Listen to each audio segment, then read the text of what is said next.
All right, we're out, and thank you so much. So we're doing just a little quick chatty after show, and I always want to ask people, like, once we're done, I won't keep you very much longer. I really appreciate all the time you've given me. Is there anything, when we're kind of talking on the show, like, I always go, like, is there anything that we didn't talk about that you just kind of, like, is your passion or your love, your thing that you would just love to have the opportunity to talk a little bit about to anyone who will listen? That one guy you corner at the bar that can't get away from you because you won't shut up about it. I felt it went good. I think we kind of touched on, personally anyway, I think we touched on most of the important stuff. You know what's going to happen? We're going to get off this call and I'm going to think of something. Well, if you ever want to come back on, I had Shannon Shea on like 3 times last year. Twice for being on because he was such a pleasure, and a third time he was doing an Indiegogo for his show, The Phantom Harbor. So if you ever have anything you want to promote, any of your own, I mean, do you guys have personal projects? Are you directing anything yourself, or is that like another thing? A lot of effects artists I talk to, they want to be directors too. I mean, I kind of became a director because I was really good at storytelling, but I really wanted to be an effects artist, and I just wasn't that good at it. So. I mean, I think everyone wants to direct something. There's nothing in the pipeline for us anyway, directing. We're luckily very busy, sort of just doing stuff for other people. But we'd love to be on the show again. If you have us. Just let me know. Or I was even thinking of doing like roundtables, like getting someone from one studio and then to like help me co-host interviewing someone from another studio, and then hoping they don't try and cut each other down because they're competition or something. No, just kidding. But that's I think, I don't know. It's like, I mean, here's a question I'm always curious about with people. Like for me, the whole alien genre, when I met Alec Gillis, I just happened to, like, literally, like, I was a fan of Alec Gillis, and then I found out that the job I was working was literally 2 doors down from Studio ADI, and I'm on a walk, and I'm walking past his roll-up gate, and I see the Alien Queen and the bug from Starship Troopers, and then I got to meet him and talk to him, and then I became friends, and then I got to work on Harbinger Down, which I really got psyched when I saw one of you guys wearing the shirt in that photo. I was like, I like emailed it to Alec. I was like, oh my God, they're wearing a Harbinger. He's like, yeah, we did a shirt swap. I was like, oh, that's awesome. So, yeah. We did do a shirt swap, yeah. So, but it's it's one of those things where it's like the alien. When he did Harbinger Down, I was like, oh, tentacles, alien infection. Like, I love that stuff. I love the Thing. I love Alien. I love that sort of genre. Do you guys have like a favorite genre to do? I mean, do you love the supernatural? Do you love the sci-fi? Like, what's the thing whenever someone says, hey, we're gonna do this, you're like, oh, that's the thing. I know exactly what I want to do. I like the supernatural kind of horror. More than I'm not a massive fan of the slasher horror, but more demons and monsters and things like that. I've never been a slasher guy myself, actually. To be honest, to me, The Exorcist is still like the scariest supernatural movie. Yes. Yeah, exactly. Yeah. And I don't, it's like I see, I talk to kids. I'm like, have you seen The Exorcist? They're like, it was okay, but it didn't chase after anyone. I was like, what? You're missing your chase after. Exactly. That's why. Yeah, that's what's brilliant. Or the psychological aspect of what it is, or I think kids are just messing with me. I wore a shirt that said Red Rum the other day, and they're like, "Hey, that's from that old timey movie, right? Where the picture's not as clear. Like the pictures look a lot clearer." And I'm like, "Shut up!" And you just slap them. I couldn't. They were on a play date with my daughter. So, that's my favorite film of all time. So, The Exorcist? The Shining. Oh, The Shining? I actually, I geeked out a little bit. Like I said, I'm directing my own movie at the moment, and I shot it for $15,000 in my garage. I made all these fake tunnels out of styrofoam sheets and painted to look like concrete. The actors couldn't touch them because they would shake.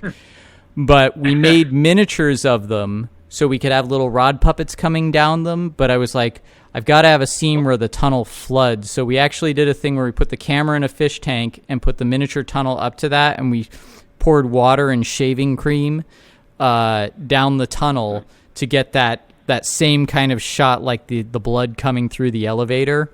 It was such a, again, like you said, it's like when you get a broom handle and suddenly it's a lightsaber. You know, it's like, you know, you're I'm in my driveway going like, this is awesome. I am Stanley Kubrick, and my next door neighbor is like looking at me like, what are you doing? I'm like, I'm doing. Come take a look, and he's like, okay. How close to finish is your film? Oh, you know what? It's shot. It's in the can. And I've got a couple of friends. My sound person is helping me, and I've actually got I don't know if you know Paul Ketty at Makeup Effects Group, but he's doing a little bit of Photoshop work to help me out. But it's one of these things, I geeked out so much on camera work and editing techniques that I didn't realize how much work I was making for myself in post-production. Just, you know, cutting together all these scenes. So it has been like endless, like months and months, and I've got like Indiegogo supporters, and I've got an investor who's a really nice guy. But I keep going like, I swear I'm still working on this movie. I haven't like fallen asleep. I'm not being lazy. It's just day after, you know, it's like you spend like 5-6 days on like a few moments, all because I watch a movie like Silence of the Lambs, and, you know, I see how I geeked out on how Clarice and Hannibal Lecter interact and how the camera captures them and how the editing works. And I went, I'm going to do that. And then I had no idea how much work I was making for myself in editing. So, and, you know, that, I mean, this is something that I'm sure you guys have to think about as well. I mean, is that you guys don't just have to think about how the camera looks at an effect, but you have to know how it's going to cut together, right? Yeah, absolutely. I mean, it certainly helps. You don't always get that luxury. I mean, sometimes, you know, you're not sort of privy to that, and it's, I think, you know, hope for the best. Yeah. Rule of thumb is make it look fantastic at all times from every angle. Well, it's like when I was talking to Shannon Shea, and I think the first episode when I interviewed him, or maybe it was the 6th, but he, you know, we're lucky now because the computer is he said the computer can be a great optical printer without actually all the chemistry and that sort of thing. So you can remove rods, or if if a hand slips out or something like that, or you see a string, you can digitally erase it, and it's a bit more forgiving. You know, but yeah, it's I don't know. Like I said, it's one of the things I actually love about practical effects. You know, everything from how James Cameron handled the face hugger scene in Aliens by cutting it together a certain way. You know, that was really what got me excited about film directing. But when you're, like I said, I don't have a post-production crew, so I'm doing it all by myself. So people are like, hey, when's that movie coming out? And you're like, you know, and you start off cocky. You're like, yeah, I'm going to have it done in the next month. You know, like a year later, you're like, it's going to be a few more months. So, you know, well done anyway. Oh, thank you. Well, I will, if you guys are interested in looking at it when I have it done, I'd be happy to send you a screener. And I can't promise it's going to be anything good, but, you know, I think for $15,000, I think I did all right. I shot it all around my house and my garage, and, you know, and it's been delightful to have people come to me. I mean, other effects artists in the industry, and, you know, have said to me, you know, I've wanted to make a movie for a while, and now that I've seen that you're doing it out of your garage, I think I can do it too. And I'm saying things to myself, but you worked on The Matrix. you worked on Aliens, you know, or something like that. Like, how am I'm going to be 41 next month, you know, but I still feel like a kid standing next to these people. I still feel like they're just going to like rub my head and go, you know, like, when you're old enough to drink a beer, we'll go hang out. I'll tell you some stories, something like that. So, it's The dream. What's that? Living the dream.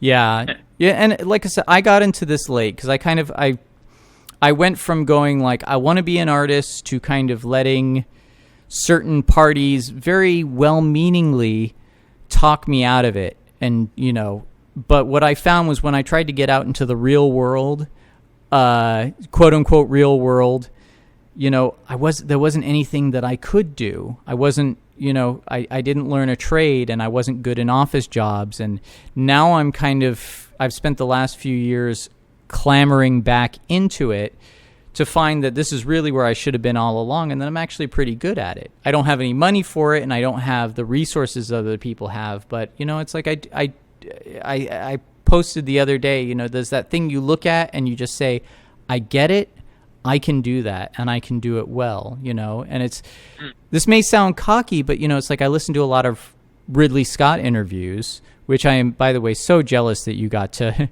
I won't say jealous. I'm happy for you that you got to interact with. I would love to be able to just have a conversation with him because I've listened to his podcast, and, this is a guy that he understands his work very well. He takes it very seriously, but he takes a lot of joy in it, and that's how I feel about it when I'm doing it. No matter how hard it gets, no matter how tired I am, no matter how, if I've been up since last midnight and it's midnight again and I haven't slept and I'm still working, I'm still happy to be doing it. And... Yeah, that means you're doing the right job. Yeah, and I bet you guys have, done that too. I mean, I've heard of artists sleeping in their shops, and I know Stan Winston and Alec and Tom at ADI discourage it. They're like, no, go home to your family. You need to be fresh in the morning. But you definitely, and like I said, with my family, and I assume you're both family men? Yes. Yeah. Recently. Yeah. Oh, well, congratulations. So I've got two girls.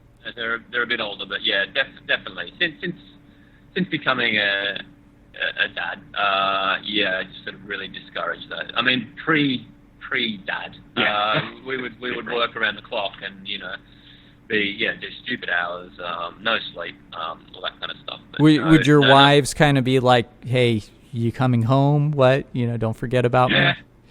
Yeah.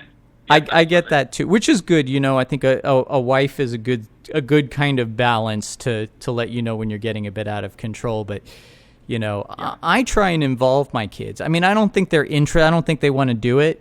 But they want to see what I'm doing. And it's like I remember building a miniature for a little sci-fi short that I was making, and in my kitchen. And my toddler daughter had her Legos up next to it, and she was building Legos next to it. And I was like, "Oh, that's cool." Yeah. Do your kids? Do they come to set? Are they interested in it? Yeah, mine. Not so much now. They are. But when they were smaller, when they're a bit littler, they would. I'd take work home. See, instead of working here around the clock, I'd take a sculpt home, and they'd sit next to me with Play-Doh, and they'd be sculpting and making things while I'd be working on something for the studio. And they used to draw a lot more. They do sculpt. They come in here often to, during school holidays. I'll bring them in here, and I'll sit and sculpt for a day, and they're very artistic. Oh, that's good. That's very good. I used to get dragged in for summer break into my parents' work, which. My dad actually used to manage rock bands, and then after that, he built road cases for their equipment. So, it's like, get off Motley Crue's Jump Kit, or something like that. But, no, I think it's always good to involve your kids. And I bet do you do career day or something like that? I bet their friends think you guys are awesome, though. Yeah, they do. Yeah. So you get to be a rock star in kind of some sort of way. Yeah. In some ways, yeah. No, for sure. Yeah. Career day happens. Yeah. I brought in an animatronic tentacle and a spaceship and a puppet, and it was like after that, all the kids were waving to me, and it's like I take it where I can, or whatever kind of gratification. I think all artists are looking for that gratification in some way, but I'm really when I get to talk to somebody like you guys, and especially when you're so nice, giving your time and not full of yourselves at all. I actually, I really haven't come across very many artists. They all kind of have the same attitude. Everyone's really just happy to be doing this and, kind of geek out when they get to work on something like Star Wars or Aliens or, Yeah. So, but anyway, I will let you guys go. I really, again, appreciate your time, and I'd love to be able to stay in touch with you. And Sure. if I could ask if you guys have any photos that I can include for kind of a visual element on YouTube for the to accompany our conversation. If this stuff I could use, I'd really appreciate that. And I'll plug your website. I'll plug your Instagram and your Facebook. Do you have any other social media? Twitter? You're on Twitter, right? Yeah, we're on Twitter. Yep. Okay.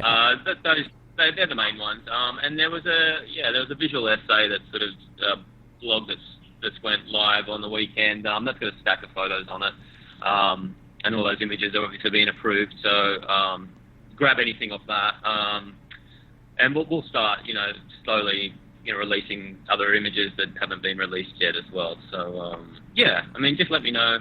Yeah. Well, great. Anything, What I'm going to do is what I do for my Patreon followers, all 2 of them at the moment. I release the interview a couple of days before I release it on YouTube, but then after that it'll be on YouTube and I'll let you know. But like I said, it's getting close to my kid's bedtime here, but I'll send you later on. I'll send like a little reminder email to send me stuff. And it's been a real pleasure talking to you guys, and I'm very grateful for your time. And if there's anything else I can do for you, please let me know. We'll do. Thanks, Thanks, Chris. Yeah, thanks for asking us on the show. Oh, absolutely. And like I said, if there's anything else I can do, and of course, if you want to come back on anytime, I'll make it happen. You guys have a great day, and thanks again. All right, mate. All right. Cheers. Thank you. Bye. Cheers. Bye.